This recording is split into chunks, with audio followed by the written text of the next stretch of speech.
Adil Kak Talino Bancuramin Kak Saruga Basengat Kak Jubata. Saya Florianus Robi Franseda, nomor induk mahasiswa 2310571, akan melaksanakan video pembelajaran untuk uji kinerja PPG dalam jabatan tahun 2023 di SMA Negeri 2 Sungai Ampawah. Selamat menyaksikan. Berdiri. Beri salam pada Pak Guru. Selamat siang, Pak Guru. Oke, selamat siang semuanya. Silakan duduk. Baik, sebelum kita mengawali kegiatan pembelajaran kita mulai dengan doa. Siapa yang mau berdoa? Silakan. Teman-teman, mari kita anggap hadir sikap berdoa. Kita angkat dengan tanda kebenaran Tuhan Yesus Kristus. Bapa dan Putra dan Roh Kudus. Selamat siang, Allah Bapa, Roh dan Roh Kudus. Terima kasih ya Tuhan atas berkat dan penyertaan-Mu sepanjang hidup kami. Ya Bapa, serta di dalam pelajaran kami, kiranya Engkau memberkati kami, sertai kami hingga dari awal pertengahan hingga berakhir pelajaran kami pada siang hari ini. Demi Kristus menyertai kami hidup berkuasa hingga sepanjang segala masa. Amin. Dalam nama Bapa dan Putra dan Roh Kudus. Ya, dari 13 orang peserta didik, satu orang adik. Siapa? Ya. Ada yang tahu apa alasan tidak ada? Adik. Oke. Baik. Untuk pertemuan kita kali ini, materi yang akan kita bahas adalah tentang gereja sebagai umat Allah yang terbuka. Ini dia tema.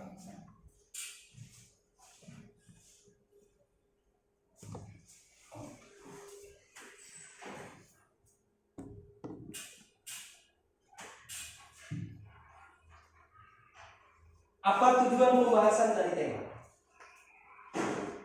Tujuan pembelajarannya adalah agar peserta didik mampu membuktikan arti dan makna gereja.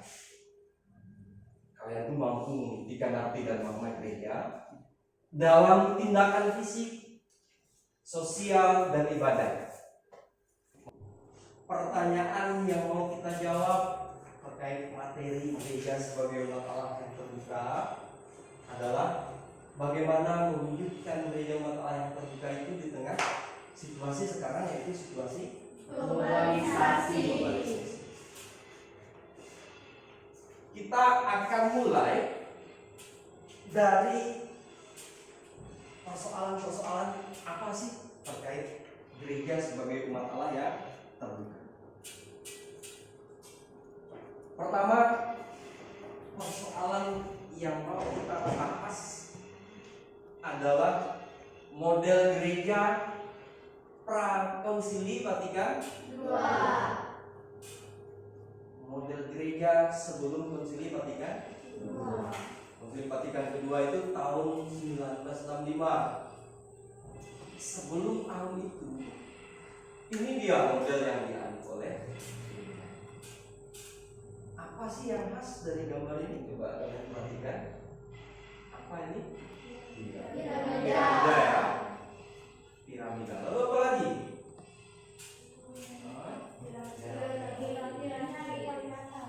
Hierarki berada di posisi paling Atas. Lalu yang paling apa lagi?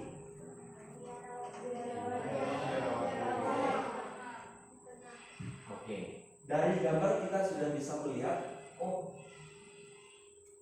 model gereja sebelum konsili Vatikan II seperti ini. Yang satu berada di atas atau di puncak dari gambar itu. Dan yang berada di puncak itu adalah hierarki. Lalu dari model gereja sebelum konsili oleh Konsili Vatikan kedua berarti dirubah atau dibaharui, dirubah atau diperbaharui. Ada model yang tampil sebagaimana yang bisa kalian lihat. Modelnya adalah model apa ini? Model lingkaran. Model lingkaran itu memaksudkan apa ya? Kalau dibandingkan dengan tadi yang sebelum konsili kan, yang satu di atas yang lain, sekarang ada kesetaraan. Lihat, yang satu mengatasi yang lain sekarang dibaharui dengan kesetaraan, meskipun pemisahan juga tetap ada. Artinya sekat-sekat tetap ada. Itu menunjukkan fungsi masing-masing. Fungsi masing-masing. Yang membedakan itu hanya fungsi. Tapi kita sama-sama anggota gereja. Nah, ini dia. Dari prakonsili beralih ke setelah konsili. Gerakan pembaharuannya tampak padat. Ya, poin pertama, umat punya hak dan wewenang yang sama, tetapi tetap ada batasnya. Ada sekat-sekat yang tadi Pak Guru sampaikan. Khususnya ikut menentukan gerak kegiatan liturgi di paroki melalui wadah dewan paroki. Dari antara kalian sudah ada yang terlibat nggak di dewan paroki? Belum ya? Karena di dewan paroki itu kan ada organisasi yang diwadahi, yaitu organisasi pemuda atau ONK-nya. Lalu yang kedua, gerakan pembaruan ini tidak hanya menyangkut kepemimpinan gereja, melainkan lebih daripada itu menjangkau persoalan-persoalan dunia. Lalu yang ketiga, gerakan pembaruan tampak pada susunan kepengurusan dewan paroki bukan lagi piramidal, melainkan lebih merupakan kaitan yang saling kerjasama dan saling melengkapi. Gereja mengundang orang beriman untuk berkomunikasi, terlibat dan diubah. Sebagai awam, kita terlibat dalam kegiatan menggereja.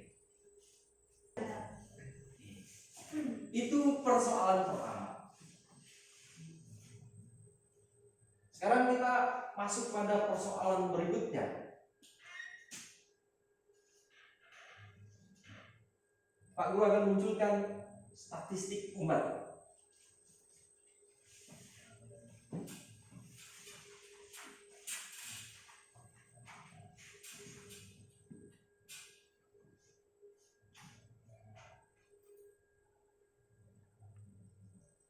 Sudah kelihatan ya? Oke. Ini statistik umat. Data ini Pak Guru ambil dari data Kementerian Agama. Nanti kamu bisa cek. Lalu coba Pak Guru sort. Ini lihat provinsinya Kalimantan Barat. Di tahun 2022 berapa jumlah orang Katolik? Kelihatan bulan dari situ? Kelihatan nggak bulan dari situ? Kelihatan berapa sih? 1.200.000. Nah, lihat lalu kalau dibandingkan dengan yang Islam ada sepertiganya ya. Di tahun 2022, lihat tahun 2021 dan seterusnya. Ada apa yang bisa kita simpulkan? Ada perkembangan enggak? Ada ya. Para siswa sekalian, secara statistik ada persoalan enggak terkait pemahaman beragama? Artinya begini, penting tidak statistik itu bagi orang beragama? Ya. penting kita mengetahui berapa kita.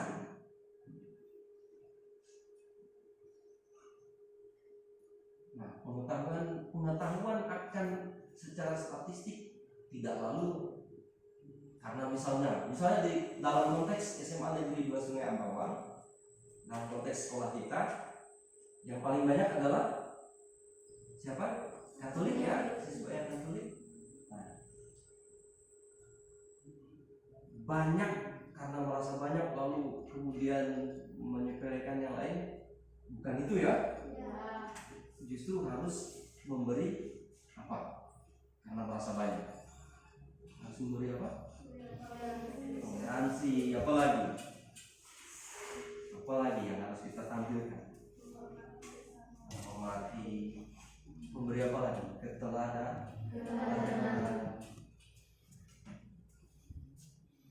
Nanti kita akan melihat bagaimana cara hidup jemaat perdana dalam Kisah Para Rasul. Bagaimana yang dimunculkan pertama adalah statistik, perspektif perkembangan umat secara kuantitas atau kualitas.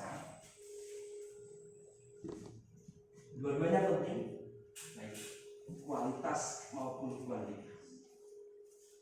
Kalau tadi di secara provinsi kita sedikit, kan yang paling penting adalah penekanan pada kualitas umat. Persoalan berikutnya yang ketiga, tantangan terkait keterbukaan adalah ateisme. Ada yang tahu ateisme? Tidak percaya agama. Tidak percaya agama. Tuhan. Karena dia tidak percaya Tuhan, maka dia tidak memiliki agama.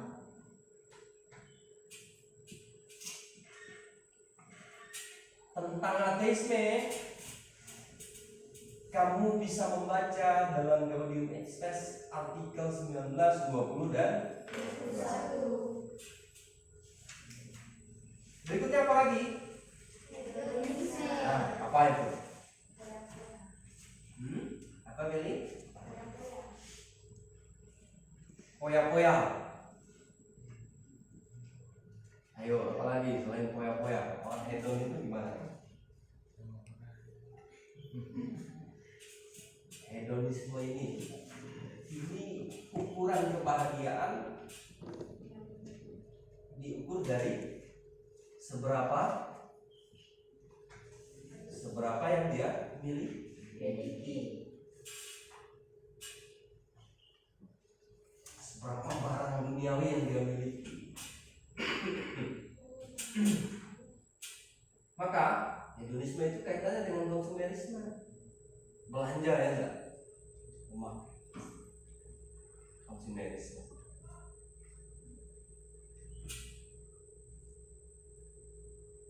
Lalu globalisasi. Ini betul tantangan keterbukaan.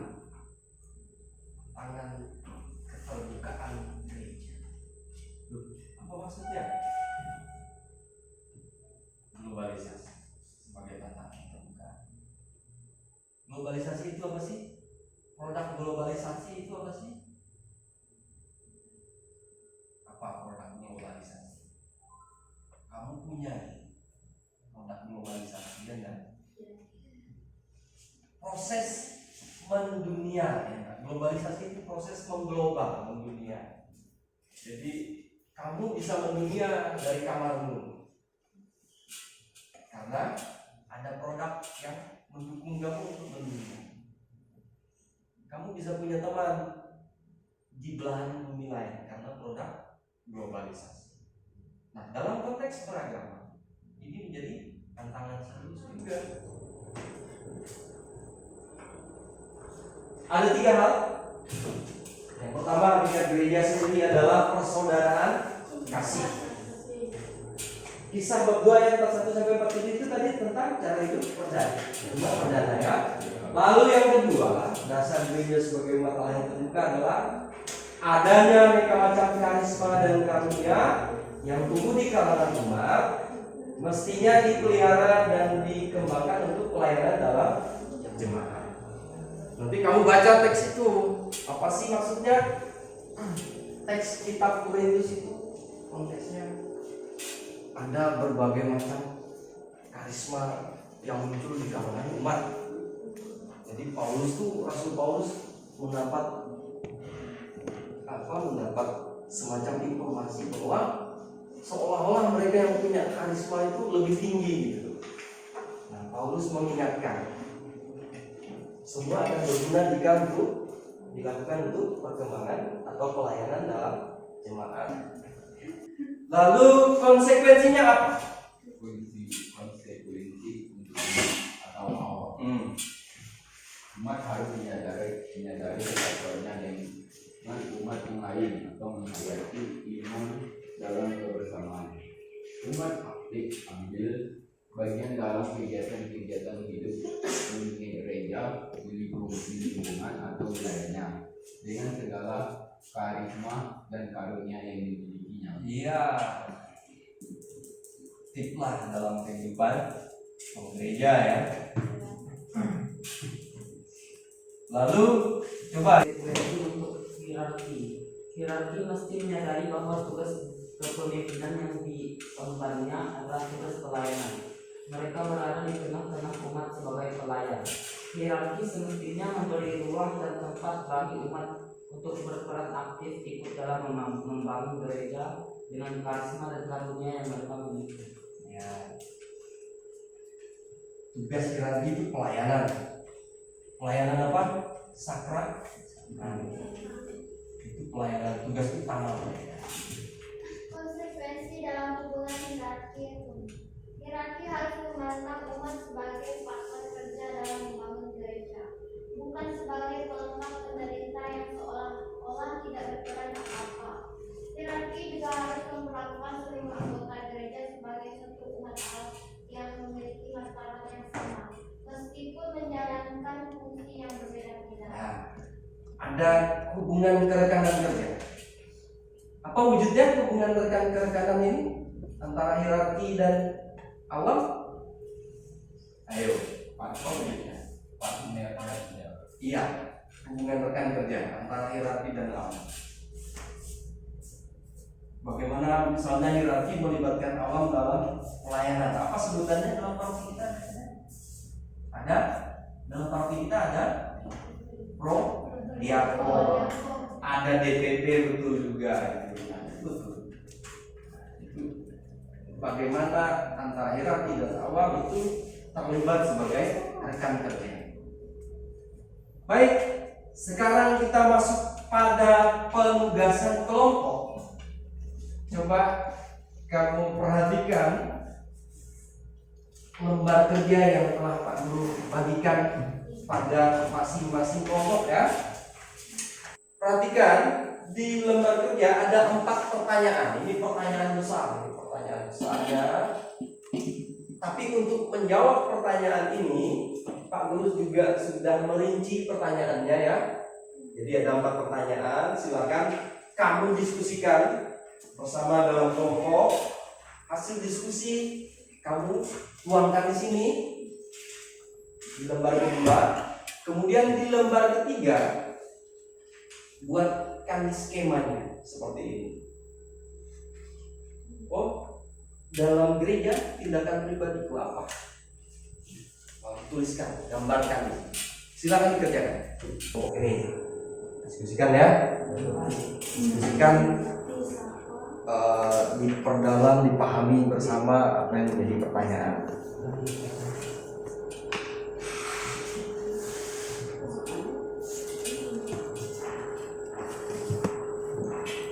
Coba ini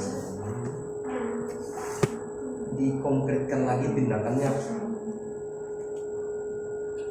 Menguduskan diri itu apa sih? Gimana caranya menguduskan diri? Gimana? Itu kan sudah dibaptis nih. Pasti tindakan yang menghabiskan diri boleh menerima krisma kan supaya itu menghabiskan dirinya. Nah, ya kan? Mana? Sampai mana? Dipahami, diskusikan begitu pertanyaannya ya. Coba misalnya apa? Pelayanan liturgi itu kan masih bingung kan? Diskusikan si pelayanan liturgi. Apa coba yang kalian maksud pelayanan itu? Bil, apa Bil?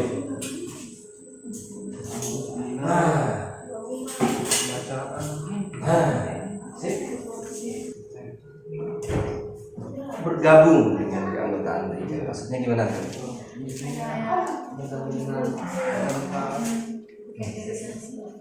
Ya, boleh. Tapi harus bisa dibedakan ya. Tindakan ini sebagai pribadi, tindakan itu sebagai secara alat sebagai orang, sebagai anak. Coba lanjutkan.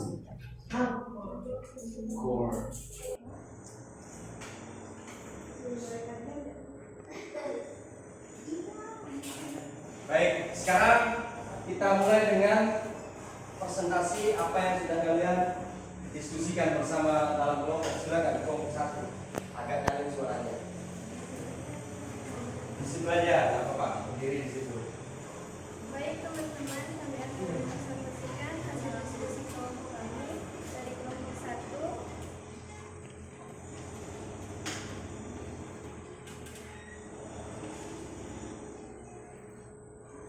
Pertanyaan yang pertama, tindakan pribadiku di dalam gereja yaitu beribadah.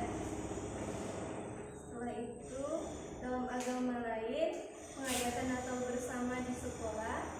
Tindakan dalam kebersamaan yaitu yang pertama bergotong royong membersihkan gereja. Dalam budaya lain yaitu lagu-lagu gereja menggunakan pola musik budaya lain. Selanjutnya, apa yang dapat kulakukan sebagai bukti bahwa aku adalah anggota gereja? Yaitu yang pertama menguduskan diri, yaitu menerima krisma ibadah di gereja.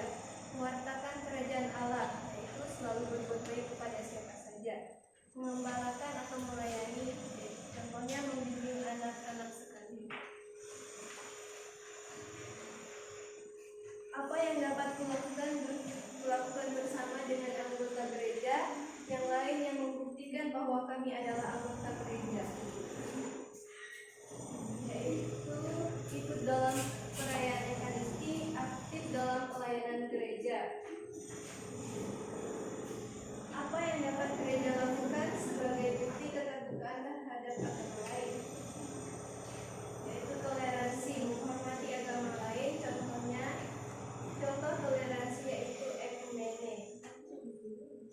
Nomor 4, apa yang dapat gereja lakukan sebagai bukti keterbukaan terhadap budaya lain? Gereja selalu siap berdialog dengan budaya lain, contohnya mengikuti kegiatan forum anak dengan bekerja sama mempromosikan perlindungan anak. Oke, sekian presentasi kami. Saya akan mempresentasikan hasil dari diskusi kami dari kelompok 2. Tindakan pribadiku di dalam gereja menjadi ketua OMK.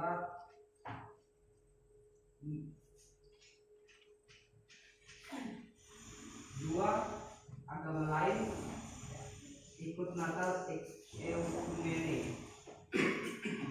Tindakanku dalam kebersamaan ikut kegiatan rekoleksi. Apa yang dapat kulakukan sebagai bukti bahwa aku anggota gereja di dalam budaya? Lagu yang dinyanyikan dengan nada budaya lain. Pertanyaan untuk kelompok. Apa yang dapat kulakukan sebagai bukti bahwa aku adalah anggota gereja? Memberi diri dibaptis, mengikuti komunitas pertama dan krisma, bergabung dengan keanggotaan gereja menjadi aktif dalam ORK, menjadi pengurus dalam ORK. Apa yang dapat kulakukan melakukan bersama dengan anggota gereja yang lain yang membuktikan bahwa kami adalah anggota gereja. Mengikuti misa bersama, berdoa, pertemuan OMK atau umat, ikut kegiatan rekoleksi atau adorasi. Apa yang dapat gereja lakukan sebagai bukti keterbukaan terhadap agama lain? Merayakan Natal Ekumene, memberi sumbangan kepada yang terkena musibah, bantuan pengawasan dari polisi berbeda agama di saat Natal. Nomor 4, apa yang dapat gereja lakukan sebagai bukti keterbukaan terhadap budaya lain? Lagu-lagu yang ada di buku doa pun menggunakan nada lagu budaya suku lain. Demikian hasil dari presentasi kelompok kami pendidikan tinggi. Baik, saya akan membacakan hasil diskusi kami yaitu dari kelompok kita. Gereja dalam tindakan pribadi, pelayanan liturgi, contohnya berseminar, lektor, mazmur, doa umat, skor, dan membawa persembahan. Tindakan dalam kebersamaan, doa bersama, contohnya doa rosario, doa verbena, dan misa ekaristi kaum gereja. Dalam masyarakat, agama lain atau bersama di sekolah dan rekoleksi lintas agama. Budaya, iringan lagu dengan nada budaya lain, misalnya Jawa, Dayak, dan NTT.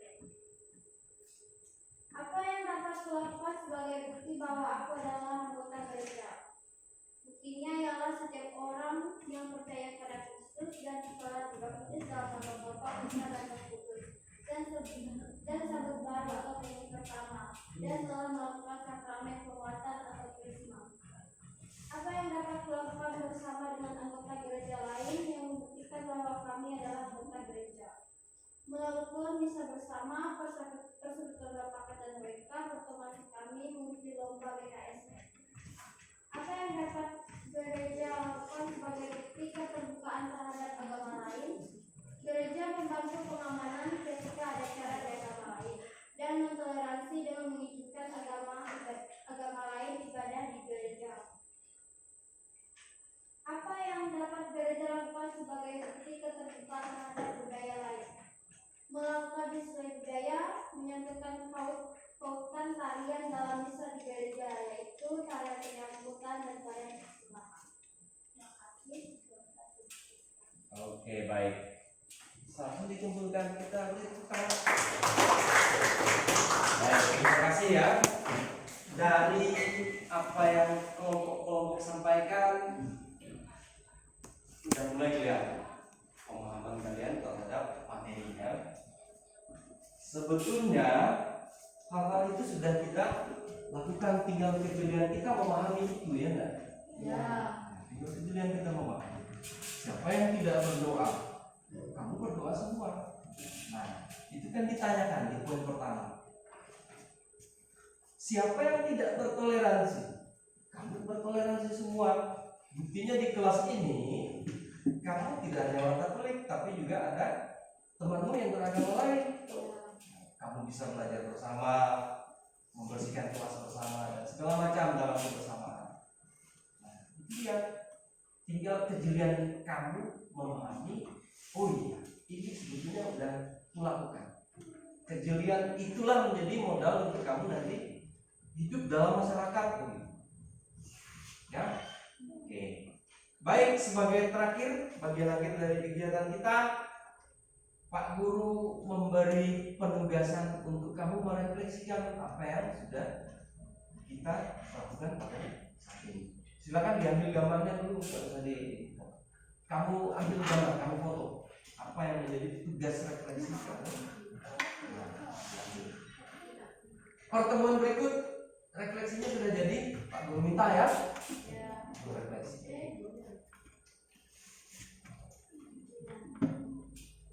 Oke, terakhir ada yang mau disampaikan terkait seluruh proses pembelajaran kita?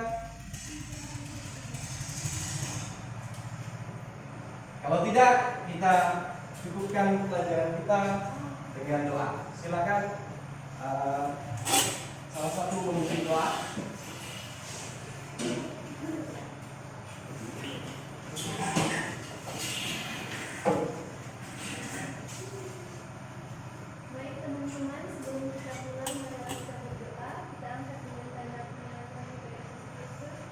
Dalam